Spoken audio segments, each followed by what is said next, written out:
नमस्कार बंधु তোমরা দেখছো তোমাদের প্রিয় ইউটিউব চ্যানেল জিএস গুরু পুরুলিয়া। আমি ঝাড়খণ্ড টেটের প্রিভিয়াস ইয়ার সিরিজ শুরু করেছি। তো আজকের যে আলোচনা সেটা হচ্ছে আমাদের সলভ পেপার রয়েছে পেপার 2, অর্থাৎ যারা লেভেল 2 এর জন্য পরীক্ষা দিচ্ছে তাদের জন্য এই কোশ্চেনটি খুবই গুরুত্বপূর্ণ, অবশ্যই দেখে রাখা দরকার। 2016 সালে আমাদের কি কোশ্চেন ছিল, কোন জিনিসগুলো আমাদেরকে পড়তে হবে, আমি পার্ট 1 ভিডিও দিয়েছি, যারা দেখোনি তারা পার্ট 1টা দেখে নেবে। আজকে আমি পার্ট 2 এর আলোচনা করছি, ঠিক আছে। এটা হচ্ছে 2016 সালের আপার প্রাইমারির কোশ্চেন। আজকে সামাজিক অধ্যয়ন অর্থাৎ আমাদের যে জেনারেল স্টাডিজ পেপার রয়েছে, আমি সেই পেপারের প্রথম পার্টে বেশ কিছু কোশ্চেন দিয়েছিলাম, আজকে দ্বিতীয় পার্টটা দিচ্ছি। তো যারা দেখোনি দেখে নেবে, আর যেসব বন্ধু নতুন তারা চ্যানেল সাবস্ক্রাইব করে নেবে, এবং যদি ভালো লাগে তো অবশ্যই লাইক করবে, শেয়ার করবে, কমেন্ট করবে। তো দেখো এখানে আমি চলে যাচ্ছি কোশ্চেন একেবারে। আমি পার্ট 1-এ যত দূর থেকে দিয়েছিলাম দেখো আমি পার্ট 1-এ 82 নাম্বার কোশ্চেন দিয়েছিলাম, অর্থাৎ আমাদের যে জিএসটি কোশ্চেন ছিল সেই জিএসটি বিষয়ক কোশ্চেনটা আমরা পার্ট 1-এ দিয়েছি। আজকে আমরা পার্ট 2 থেকে আলোচনা করব। পার্ট 2 এর প্রথম যে কোশ্চেনটি রয়েছে সেটা দেখো, যে নিম্ন में से कौन सी धातुओं की जोड़ी पृथ्वी की क्रोड का निर्माण करती है, অর্থাৎ যে কোর এরিয়াটা পৃথিবীর সেটা কোন ধাতুগুলো দিয়ে নির্মাণ হচ্ছে। আমাদের দেখো পৃথিবীর যেটা কোর এরিয়া, ঠিক আছে, সেটা কিন্তু অনেকটাই মানে স্ট্রং আর কি, ঠোস, আর বাইরেটা হচ্ছে তরল। তো দেখো এইটা হচ্ছে লোহা এবং নিকেল, এই দুটো ধাতু দিয়ে আমাদের পৃথিবীর যে কোর এরিয়া একেবারে ভিতরটা সেটা কিন্তু তৈরি, ঠিক আছে। পরের দেখো যে কোশ্চেনটি রয়েছে, দেখো আমি একটু জুম করে নিচ্ছি। দেখো 2 নম্বর কোশ্চেন যেটা রয়েছে আজকের আলোচনার, অর্থাৎ 84 নাম্বার কোশ্চেন, যে निम्न में से कहाँ सभी अक्षांशों पर साल में कम से कम एक बार मध्यान्ह का सूरज ठीक सिर के ऊपर रहता है, অর্থাৎ আমাদের যে কোন অক্ষাংশে বছরের একটা নির্দিষ্ট সময়ে মধ্যান্তে অর্থাৎ দুপুর 12টার সময় সূর্য আমাদের মাথার ওপরে থাকে। তো দেখো এইখানে যে তুমি যদি এইটা আঁকো, এটা হচ্ছে আমাদের সারা পৃথিবীর, ঠিক আছে, যার মধ্যে ইকুয়েটর রয়েছে 0 ডিগ্রি, এটা হচ্ছে আমাদের টরিড জোন, তারপরে রয়েছে ট্রপিক অফ ক্যান্সার, তারপরে রয়েছে ট্রপিক অফ ক্যাপ্রিকন নিচে সাউথ দিকে, অর্থাৎ নর্থ পোল সাউথ পোলের আমি বলছি, তারপরে রয়েছে টেম্পারেট জোন, তারপরে রয়েছে ফ্রিগিড জোন, ঠিক আছে, একেবারে 90 ডিগ্রি নর্থ পোল এবং সাউথ পোলের। তো এখানে দেখো আমাদের যেটা রয়েছে, যে এটা হচ্ছে আমাদের যদি আমাদের পার্লেজি বিস্কুট বা গুড ডে বিস্কুটে আমাদের এটা মানে পুরোপুরি ধরা পড়ে যায়।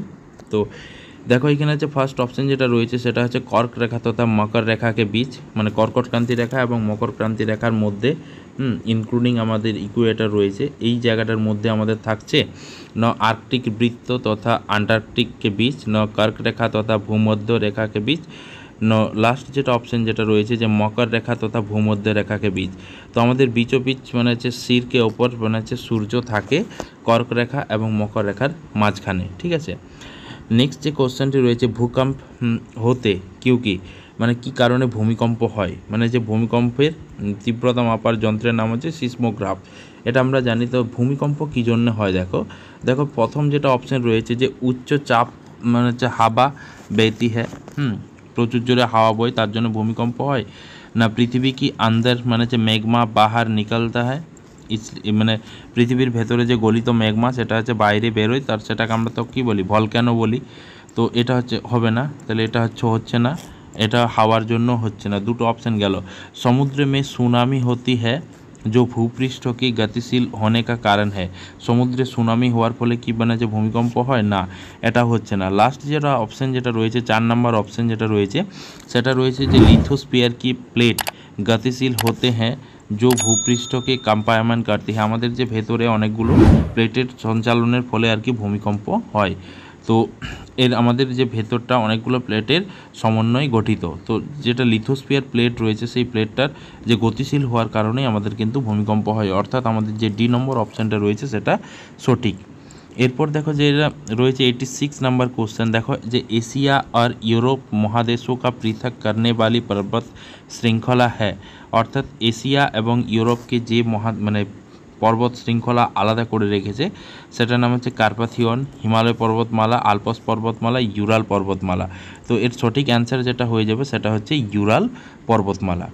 পরের দেখো যে কোশ্চেনটি রয়েছে সেটা রয়েছে ট্র্যাক কি টায়ার, ট্র্যাকের টায়ার কি, মানে ট্র্যাকের যে টায়ারও আছে সেটা ট্র্যাক কি টায়ারও কা নষ্ট করনে কি সর্বাধিক, মানে যে দেখো এখানে যে পর্যা বারণীয় অনুকূল পদ্ধতি হ্যাঁ, অর্থাৎ ট্র্যাকের টায়ার আমরা যে নষ্ট হচ্ছে সেটার মানে যে সর্বাধিক মানে পদ্ধতি ভালো আর কি কি কারণে হচ্ছে আর কি ট্র্যাকের টায়ার ধ্বংস মানে নষ্ট। দেখো এখানে যে 4টা অপশান দেওয়া রয়েছে যে খেল কি ময়দান কে পৃষ্ঠা পর উन्हें পুনঃচক্রিত করনা, মানে বারবার আর কি আমরা ঘুরাবো খেলার মাঠে। তারপরে আছে সংগ্রহ কর उन्हें अंबर মানে হচ্ছে লাগা কর রাখনা, गड्ढे में डाल देना, ভূমি ভাড়াব হেতু ভেজ দেনা। ঠিক আছে, মানে হচ্ছে তো এর সঠিক অ্যান্সার যেটা হয়ে যাবে, আমরা যদি খেলার মাঠে বারবার এটাকে চক্রাকারে ঘুরাই তাহলে ঘর্ষণের কারণে আমাদের টায়ারটা কিন্তু নষ্ট হয়ে যায়। ঠিক আছে, পরের দেখো যে কোশ্চেন রয়েছে যে 88 নাম্বার কোশ্চেন যেটা রয়েছে যে নিম্ন में से कौन नाइट्रोजन चक्र में मानव মানে হচ্ছে হস্তক্ষেপ का परिणाम नहीं है। ঠিক আছে, যে নাইট্রোজেন চক্রে নিম্নলিখিত কোনটি আমাদের যে মানুষের হস্তক্ষেপের মানে যে নাম নেই, অর্থাৎ মানুষের হস্তক্ষেপ ছাড়াই নাইট্রোজেন চক্রটা হয় আর কি। দেখো এখানে হচ্ছে ফার্স্ট যেটা অপশান যেটা রয়েছে যে অক্সাইডো কা উৎসর্জন জিসকে কারণ মানে যে বিশ্ব উষ্ণায়ন, আমাদের অক্সাইডের উত্তোলনের ফলে আমাদের বিশ্ব উষ্ণায়ন হয় মানে অর্থাৎ গ্লোবাল ওয়ার্মিং হয়। বি নম্বর অপশান দেওয়া রয়েছে যে স্ট্র্যাটোস্ফিয়ার মে ওজন কা অবক্ষয়, স্ট্র্যাটোস্ফিয়ারে ওজনের মানে যে ক্ষতি হচ্ছে, অম্ল বর্ষময় বৃদ্ধি। তারপরে হচ্ছে ডি নম্বর অপশান যেটা রয়েছে সেটা হচ্ছে ইউট্রিফিকেশন। তো এই যে প্রশ্নটা, এই প্রশ্নটার সঠিক উত্তর যেটা হয়ে যাবে সেটা হচ্ছে আমাদের কি বলতো যে স্ট্র্যাটোস্ফিয়ারে আমাদের কি হচ্ছে ওজন কা অবক্ষয়, অর্থাৎ স্ট্র্যাটোস্ফিয়ারে যদি ওজনের অবক্ষয় হয় তাহলে যে এখানে কিন্তু এই নাইট্রোজেন চক্রে মানুষের কোনো হস্তক্ষেপ থাকে না। ঠিক আছে, স্ট্র্যাটোস্ফিয়ারে ওজনের অবক্ষয়। এরপরে যে দেখো কোশ্চেন রয়েছে যে 89 নাম্বার কোশ্চেন, দেখো তোমরা একটু ভালো করে দেখো যে বায়ুমণ্ডল में कार्बन डाइऑक्साइड की बढ़ोतरी का कारण है, মানে অর্থাৎ বায়ুমণ্ডলে কার্বন ডাইঅক্সাইডের পরিমাণ বেড়ে যায় কেন, কি কারণে বেড়ে যায়। দেখো অ্যাকচুয়ালি কার্বন ডাইঅক্সাইডের পরিমাণ বাড়ে, আমরা দেখো যেহেতু বিভিন্ন গ্যাস পোড়াই তাহলে কার্বন ডাইঅক্সাইড বা আগুন জ্বালালে আমাদের মানে কার্বন ডাইঅক্সাইড বেড়ে যায়। দেখো এখানে আছে পারাব্যাঙ্গন মিনস হচ্ছে যেটাকে আমরা আলট্রাভায়োলেট রেজ বলি, কিরণময় বৃদ্ধিকা, যদি আমাদের বাতাসে আলট্রাভায়োলেট রেজের পরিমাণ বৃদ্ধি পেয়ে যায় তার কারণে। তারপরে বি নম্বর অপশান যেটা রয়েছে যে পৃথিবীকে তাপাক্রম মানে মে গিরাবট কা, পৃথিবীর তাপমাত্রা কমে যাওয়ার ফলে। না अवरक्त मीन्स হচ্ছে যেটাকে আমরা ইনফ্রারেড বলি, ইনফ্রারেড কিরণময় বৃদ্ধিকা না পৃথিবীকে তাপাক্রম মে বৃদ্ধিকা, পৃথিবীর তাপমাত্রা বেড়ে যাওয়ার ফলে কার্বন ডাইঅক্সাইডের মানে যে বাড়াতরি মানে যে হয়, পৃথিবীর তাপমাত্রা বেড়ে যাওয়ার ফলে কার্বন ডাইঅক্সাইডের পরিমাণ বেড়ে যায়। তো এর সঠিক উত্তর মানে যে বিভিন্ন কারণে দিনের পর দিন পৃথিবীর তাপমাত্রা বেড়ে যাচ্ছে যার কারণে আমাদের কিন্তু গ্লোবাল ওয়ার্মিং হচ্ছে। তাহলে এর সঠিক অ্যান্সার হচ্ছে অপশান নাম্বার ডি। এরপর যেটা রয়েছে আমাদের দেখো এখানে যে 90 অর্থাৎ 90 নম্বর যে কোশ্চেনটি রয়েছে সেটা একটু ভালো করে দেখো এখানে যে প্রশ্নটা রয়েছে যে बाढ़ प्रभावित समतल भूमि उर्वर মানে হচ্ছে কিউ মানে হচ্ছে হতি হ্যাঁ। আর দেখো কোনো একটা এলাকায় যদি বন্যা হয়, বন্যার ফলে তার পার্শ্ববর্তী যে সমতল ভূমিগুলো অর্থাৎ নদীর যে নিম্নগতিতে সবচেয়ে বেশি বন্যা হয়, তো তার ফলে যেটা সমতল এরিয়া, সেই সমতল এরিয়া কিন্তু আমাদের অনেক ফার্টাইল হয়ে যায়। তার কারণ কি, দেখো অপশান এ যেটা রয়েছে সেটা হচ্ছে কি বলতো, দেখো যে बाढ़ होने से मृदा का जलीय अंश बढ़ता है, মানে बाढ़ হওয়ার ফলে মানে যে মাটির যে জলীয় অংশটা বেড়ে যায়। তারপরে হচ্ছে পৌধো মানে যে উনমে মানে যে জোড়ো কা গহরাই তাক মানে যে বিস্তার করতে হ্যাঁ, মানে যেটা চারা গাছ রয়েছে তারা কি করে যে এর ফলে তাদের যেটা জড়ো মিনস হচ্ছে যে রুটসটা রয়েছে মূলটা তারা কিন্তু অনেক ভেতরে নিয়ে যায়। অপশান সি যেটা রয়েছে যে बाढ़ प्रभावित समतल भूमि को মৃদা মে অধিক অক্সিজেন হতা হয়, তাহলে এর ফলে যে সেই এলাকার মাটিতে অনেক অক্সিজেনের পরিমাণ বৃদ্ধি পায়, তাহলে নাইট্রোজেনের পরিমাণ যদি বৃদ্ধি পায় তাহলে জমিতে উর্বরতার পরিমাণও বৃদ্ধি পায়। আর যেটা হচ্ছে ডি নম্বর অপশান দেওয়া রয়েছে যে বাড় कीचड़ ले आती है जो पर्सन মানে হচ্ছে সমুদ্রই হতি হ্যাঁ, তাহলে এর ফলে কী হচ্ছে বাড়ের ফলে মানে যখন বন্যা হয় তার পরিপ্রেক্ষিতে নুড়ি বালি কাদা পাথর সমতল ভূমিতে জমা হয় যেটা নদীর তলদেশে জমা ছিল, এর ফলে নদীর কিন্তু হচ্ছে যে ফলে যে পার্শ্ববর্তী জমি ছিল সেই জমিতে কিন্তু আমাদের কি হচ্ছে ফার্টিলিটির পরিমাণ অনেক বৃদ্ধি পায়। তাহলে হচ্ছে বাড়ের ফলে যে কিচড় আসছে, কিচড়ের ফলে আমাদের সেই এলাকার ফার্টিলিটি কিন্তু অনেক বৃদ্ধি পাচ্ছে। তাহলে অপশান নাম্বার ডি হচ্ছে সঠিক অ্যান্সার। তারপরে যে কোশ্চেনটি ছিল 91 নাম্বার কোশ্চেন, দেখো এখানে হচ্ছে রয়েছে যে निम्नलिखित में से भारत के किस क्षेत्रों में अत्यंत विरल रूप से ফ্যালোগ্রাম পায়ে যাতে হ্যাঁ। ফ্যালোগ্রামস এই যে ওয়ার্ডটা এইখানে আছে ফ্যালো মিনস হচ্ছে, দেখো এখানে আছে তো মানে হচ্ছে ফেলে, তো ফেলে দেখো এখানে আছে যেটা রয়েছে ফেলে গ্রাম পায়ে যাতে। ফেলে মিনস হচ্ছে ডিসপারসাল বা স্ক্যাটারিং মানে হচ্ছে ছড়িয়ে ছিটিয়ে থাকা। তাহলে ফেলে গ্রাম কোথায় পাওয়া যায়, মানে হচ্ছে তটীয় কেরল, না মানে হচ্ছে পূর্বান্তর ভারত অর্থাৎ নর্থ ইস্টে, না গঙ্গা কা সমতল, যে গঙ্গা সমতলে তো প্রচুর জনঘনত্ব থাকে, তো না মালাবার পাটার। তো মালাবার মানে হচ্ছে পাটার মিনস হচ্ছে মালাবার উপকূল। তো এর সঠিক অ্যান্সার যেটা হয়ে যাবে সেটা হচ্ছে মালাবার পাঠার। তাহলে মালাবার পাঠারে কিন্তু প্রচুর ডিসপার্সাল বা স্ক্যাটারিং মানে যে ভিলেজ পাওয়া যায়, ফেলে গ্রাম পায়ে যাতে হ্যাঁ। দেখো 92 নম্বর কোশ্চেন যেটা আমরা আলোচনা করব, যেটা 2016 সালে এসেছিল, যে নিম্ন মে সে কনসা ঝাড়খণ্ড মে নেই পায়ে যাতে হ্যাঁ। যে দেখো এখানে আছে যে কোন জিনিসটা ঝাড়খণ্ডে পাওয়া যায় না, অভ্রক পাওয়া যায়। কারণ ঝাড়খণ্ডকে কি বলা হয়, ঝাড়খণ্ড হচ্ছে ছোটনাগপুর মালভূমির অন্তর্গত। আর এটাকে বলা হয় যে ছোটনাগপুর মালভূমি হচ্ছে কি বলো জানো, যে ছোটনাগপুর মালভূমি হচ্ছে মিনারেল হাউস অফ ইন্ডিয়া। ভারতের খনিজ সম্পদের ভাণ্ডার হচ্ছে ঝাড়খণ্ডে। কারণ এখানে হচ্ছে 95% কয়লা দামোদর নদীর তীরেই পাওয়া যায়, যেটা হচ্ছে বিটুমিনাস জাতীয় কয়লা। এছাড়াও আরও অন্যান্য খনিজ সম্পদ পাওয়া যায়, কয়লা পাওয়া যায়, আকরিক লোহা পাওয়া যায়, তামা পাওয়া যায়, অভ্র পাওয়া যায়, চুনাপাথর পাওয়া যায়, মানে সব কিছুই পাওয়া যায়। ঠিক আছে, তো দেখো অভ্র কোথায় পাওয়া যায়, ঝাড়খণ্ডের গিরিডি। তাম্বা হচ্ছে তামা কোথায় পাওয়া যায়, মানে হাজারিবাগ, সিংভূম এইসব জেলায় পাওয়া যায়। সোনা কোথায় পাওয়া যায়, আমি কি বলেছিলাম যে আমি যে লাইভ ক্লাসে আলোচনা করতে গিয়ে বলেছিলাম সোনা হচ্ছে আমাদের যে খুঁটি জেলা রয়েছে, অর্থাৎ আমাদের যে সিংভূম এই পোর্শনটাতে কিন্তু সোনা পাওয়ার সম্ভাবনা রয়েছে, এবং সেটা আর্কিওলজিক্যাল সার্ভে অফ ইন্ডিয়া তারা খনন করছে। তো তারপরে হচ্ছে চুনাপথর পাওয়া যায়, কোডারমাতে পাওয়া যায়, গিরিডিতে পাওয়া যায়, রাঁচিতে পাওয়া যায়, চাতরাতে পাওয়া যায়। তো এই যে কোশ্চেনটি মানে এখন এই অ্যাঙ্গেল থেকে বিচার করলে দেখা যাবে এই কোশ্চেনটির সঠিক অ্যান্সার হয়ে যাবে সোনা। ঠিক আছে, পরের দেখো যে 93 নাম্বার যে কোশ্চেনটি রয়েছে, দেখা যাচ্ছে 2011 মানে যে আমাদের যে সেন্সাস হয়েছিল সেই সেন্সাসটা কিন্তু খুবই ইম্পর্টেন্ট কোশ্চেন। যে 2011 में जनगणना के अनुसार झारखंड का सबसे कम जनसंख्या वाला जिला है। যে ঝাড়খণ্ডের সব থেকে কম জনসংখ্যা वाला মানে জেলার নাম কি, রাঁচি, চাতরা, লোহারডাগা, হাজারিবাগ। তো ঝাড়খণ্ডের কোন জেলাতে সবচেয়ে কম লোক পাওয়া যায়, সেটা হচ্ছে লোহারডাগা। ঠিক আছে, যারা লাইভ ক্লাস আমার অ্যাটেন্ড করেছে তারা কিন্তু জানতে পেরেছে যে ঝাড়খণ্ডের যে ডেমোগ্রাফি রয়েছে সেই ডেমোগ্রাফির আমি একটা ক্লাস নিয়েছিলাম, সেখানে কিন্তু আমি এটা বলেছিলাম। ঠিক আছে, তো যারা দেখোনি তারা অবশ্যই কিন্তু আমাদের যে ভিডিও রয়েছে সেগুলো অবশ্যই কিন্তু দেখবে, আমি একটা প্লেলিস্ট বানিয়ে দিয়েছি, সেখানে কিন্তু তোমরা দেখতে পাবে। ঠিক আছে, তো এই লোহারডাগাতে হচ্ছে যে আমাদের সবচেয়ে কম লোক পাওয়া যায়। ঠিক আছে, তাহলে এখানে আছে যে যদি জনঘনত্ব বলে, যদি লিটারেসি বলে, সেগুলো তোমরা মনে রাখবে। তো যাই হোক, পরের যে কোশ্চেন রয়েছে সেটা হচ্ছে দেখো জামশেদপুর কি टाटा जो टिस्को रही है, Tata iron and steel company की पर्याप्त जल की आपूर्ति किस नदी से होता है। तो होती है, देखो एखाने जे किस नदी से होती है, अर्थात मैंने जे टाटा आयरन जे टिस्को देखो प्रत्येकटा शिल्पांचल किन्तु कोनो ना कोनो नदीर तीरे, जेमन इस्को होच्छे दामोदर नदीर तीरे, Indian iron and steel company limited जेटा बार्नपुर आसानसोले रयेछे। तो देखो प्रत्येकटा माने जे कोम्पानी किन्तु कोनो ना कोनो नदीर तीरे आछे, कारण प्रचुर परिमाणे एकटा शिल्पांचल गड़े उठते गेले जलेर चाहिदा दरकार। देखो तो देखो एखाने हच्छे 4टा नदी रयेछे, बराकार, पंचाने जेटाके आमरा पंचानन बली, তারপরে হচ্ছে স্বর্ণরেখা, দামোদর। তো দামোদর নদীর তীরে কী রয়েছে, সেটা হচ্ছে ইস্কো, একটু আগেই বললাম ইস্কো। তো এর সঠিক অ্যান্সার যেটা হয়ে যাবে সেটা হচ্ছে স্বর্ণরেখা।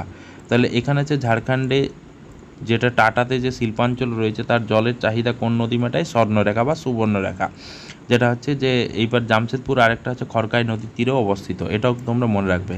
পরের দেখে যে কোশ্চেনটি রয়েছে 95, যে ঝাড়খণ্ড মে সবচেয়ে কম সাক্ষরতা দর वाला जिला है, অর্থাৎ সাক্ষরতা সবচেয়ে কম কোথায়। তো ধানবাদ, ডালটনগঞ্জ, পাকুড় আর রাঁচি। তো দেখো এখানে হচ্ছে ঝাড়খণ্ডের সবচেয়ে লোয়েস্ট লিটারেসি যেটা পাওয়া যায় সেটা হচ্ছে পাঁকুড় জেলাতে। তো পাঁকুড় জেলাতে সবচেয়ে কম মানে শিক্ষার হার, আর হাইয়েস্ট যেটা রয়েছে সেটা হচ্ছে রাঁচি। তাহলে দেখো এইখানে হচ্ছে দেখো, তাহলে এটা তোমরা মনে রাখবে, তাহলে এটা হচ্ছে পাঁকুড় হচ্ছে সবচেয়ে শিক্ষার হার কম, আর সবচেয়ে শিক্ষার হার যেটা বেশি সেটা হচ্ছে রাঁচি। ধানবাদ কোন দিক থেকে ইম্পর্ট্যান্ট? ধানবাদে কিন্তু হাইয়েস্ট পপুলেশন ডেন্সিটি রয়েছে, অর্থাৎ 1316 জন বাস করে, যেখানে সিমডেগাতে 129 জন বাস করে। মানে ঝাড়খণ্ডের যেটা মানে কি রয়েছে ডেমোগ্রাফি রয়েছে, ডেমোগ্রাফি অফ ঝাড়খণ্ড, সেটা কিন্তু খুব ভালোভাবে পড়তে হবে।